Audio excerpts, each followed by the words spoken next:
If you're an OKC Thunder fan like me, right now you might be looking forward to what Chat Holmgren might do when he finally steps on the court or who the team might select in next year's draft. But so far this year, the Thunder have looked really good and we shouldn't lose sight of the reality that the most brilliant piece of the franchise's rebuild might already be on the roster in the form of 6'6" guard Shai Gilgeous-Alexander.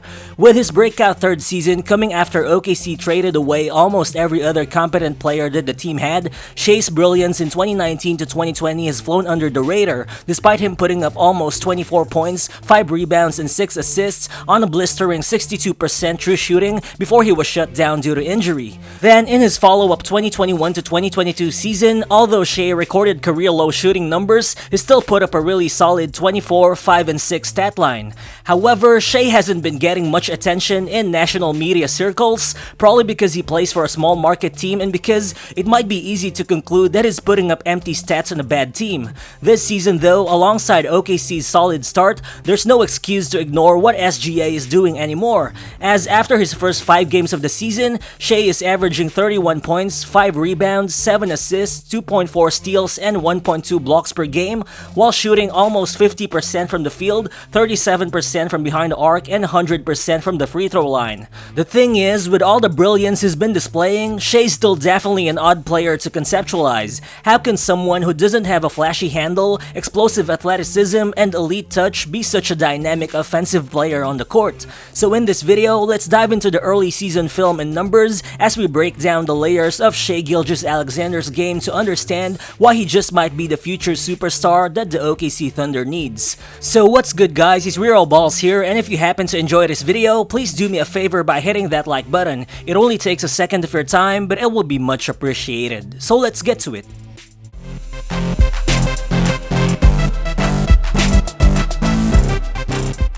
Believe it or not, over the past 2 seasons, SGA has been displaying some all-time great levels of self-creation on the court. From 2020 to 2022, when looking at every player's shot output with a touch time of under 2 seconds with the ball in their hands, the 1.6 field goal attempts per game that Shai has averaged was actually the lowest number in the entire NBA, which basically means he's practically been creating all of his offensive looks all by himself. And yet, within that same span of time, with a 91-game sample size, he was still able to put up 24, 5, and 6 on 47% shooting from the field, 35% shooting from 3, and 81% shooting from the free throw line. That type of production is something you would only normally see from superstar players, and to understand why Shai has been so effective despite carrying such a heavy offensive load for OKC, we have to look at his incredible driving ability, which is the backbone of his entire game.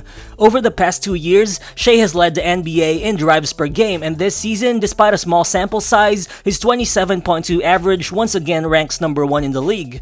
But come to think of it, over the past couple of years, OKC has been one of the worst 3-point shooting teams, and so far this season, the Thunder are again the second worst 3-point shooting team in the NBA. And because of this, it becomes easier for opposing teams to send help defenders when Shai drives to the paint, which is exactly what makes his ability to get to the basket much more impressive.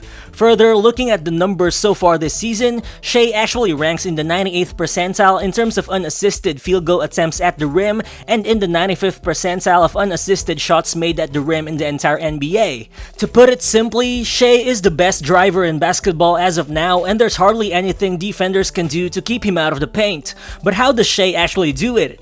Well, SGA doesn't have a quick first step or a lot of bounce, and he mostly uses craft with the ball instead of explosiveness. But unlike other big guards who mostly use craft such as James Harden or Luka Doncic, Shai doesn't have the strength to overpower defenders yet with his current frame. But the thing is, SGA probably has one of the most functional handles in the entire NBA. He almost has the ball on a string despite him twisting and turning in a variety of angles when he drives, and when he combines that with his tremendous core strength and his ability to contort his body when he gets deep in the paint, he's practically able to make any shot within 5 feet of the basket despite him being off-balanced. In this clip, watch how he attacks Batum off the pick and roll. He uses his offhand to create separation, he slows down and transfers his weight to the right side of his body before he finishes the tough scoop at the rim.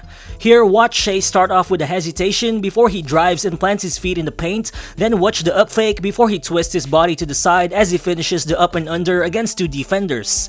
Here, watch how Shai breaks down the drop coverage. As soon as he gets past the screen, he accelerates and takes off on the wrong foot before making the tough shot coming from a really tough angle. Having such kind of flexibility, core strength, and balance game in and game out as a 6'6" guard is really impressive, but without a doubt, it also helps that Shai has a 7-foot wingspan as well, and when he combines his handle with such length and the ability to interchange between subtle steps and long strides in the paint, more often than not, he's able to easily gain separation against his defender to create an open shot at the rim. Here in isolation, watch Shai put his defender on skates with a crossover, then he goes for the up fake before using just one long stride to get to the basket from within 15 feet. Then again here, you see Shai using his offhand to create momentum as he goes for the spin before using his length to easily glide all the way to the rim. Using all that elite driving and shot making ability, it's no wonder that currently this season, among all 17 guards who are averaging at least 5 shot attempts from within 5 feet of the basket, Shai's 62.2% mark ranks as the 7th highest in the entire NBA, only behind some of the league's most elite shot-making guards. But another thing is, Shai's ability to decelerate and change speeds off the dribble is also probably one of the best in the entire league. James Harden has always displayed elite deceleration ability as a downhill attacker, but I don't think there's any other player right now who can stop on a dime as effectively as Shai does. When a player goes downhill as often as him, it makes sense that defenders would want to stop Shai from driving, but he already knows how to effectively use his deceleration ability against backpedaling defenders before he gets his shot off from the mid-range. Here you see Shai driving to the paint at full speed, but watch the amount of force he puts on his front foot to freeze his defender before he launches the mid-range pull-up.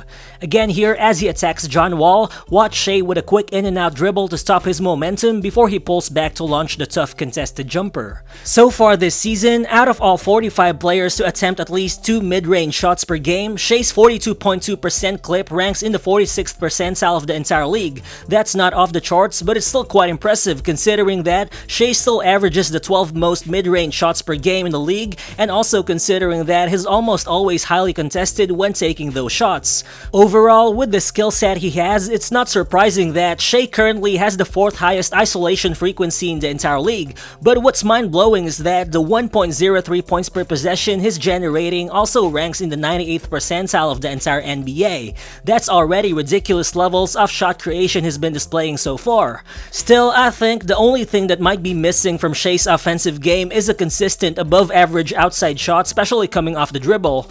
Well, the biggest contrast in his 3rd and 4th seasons was the massive decrease in his pull-up 3-point efficiency from 40.9 to 27.3%.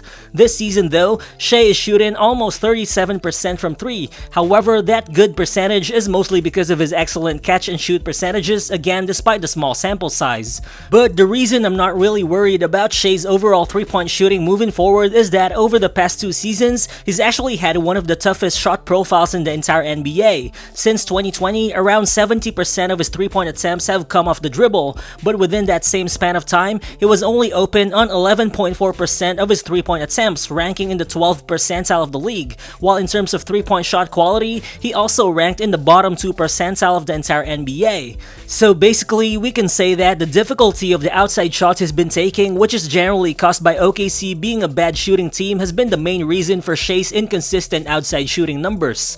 Plus, watching Shai manufacture his usual sidestep and step back threes, you can see that his mechanics are quite stable. He does have a pretty quick release, while the flexibility in his lower body also enables him to get his shot off from almost anywhere on the floor at any time. So with better floor spacing around him, I think it's not unreasonable to expect Shai to become a consistent 37% outside shooter, and if he's able to do that, we just might really be looking at a remarkable superstar level player. But also, I think one part of Shai's game that has been continuously overlooked is his playmaking ability.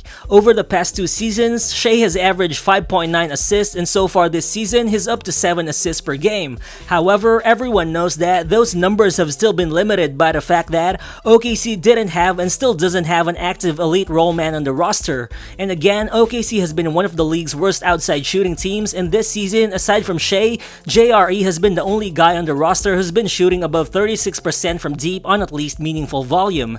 And these facts are further supported by Shai's advanced passing metrics. Looking at it, he currently ranks in the 95th percentile in terms of potential assists, 73rd percentile in terms of passing efficiency, and 94th percentile in terms of assist rate in the entire NBA. But once an elite role man like Chat Holmgren plays alongside him, and once a couple of OKC's other players improve their shooting percentages, or once a dead-eye shooter like Isaiah Joe gets more playing time, I believe that Shai's playmaking will start to gain more credit. The bottom line is, we are already looking at a certified top 25 player in SGA, but by placing more solid pieces around him, we could be looking at a superstar level offensive initiator who could be a long-term engine for a competitive OKC Thunder team. Again, the levels of self-creation he's putting up for a guard who hasn't even entered his prime yet are very rare, and though it hasn't always been very obvious, it's definitely just gonna be a matter of time before Shai is considered one of the most elite players in the entire NBA.